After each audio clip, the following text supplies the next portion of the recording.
Hallo, liebe Ninja-Zuschauer.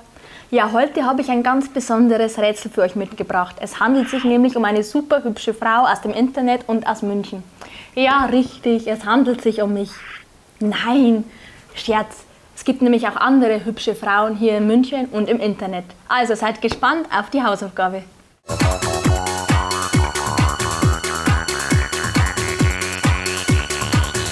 So, jetzt kommen wir zur Lösung von der letzten Hausaufgabe. Erinnert ihr euch an das Knödelgedicht von Günter Kaufmann? Da habe ich euch gefragt, aus was wird der dunkle und aus was wird der helle Knödel hergestellt? Und richtig, der helle Knödel wird aus Kartoffeln und der dunkle Knödel wird aus Semmeln hergestellt. Das war's.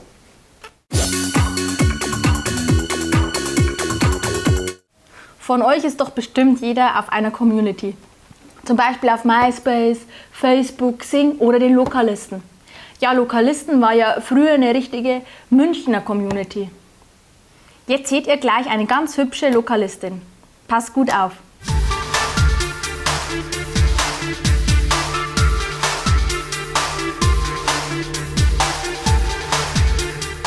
Und nun meine Frage.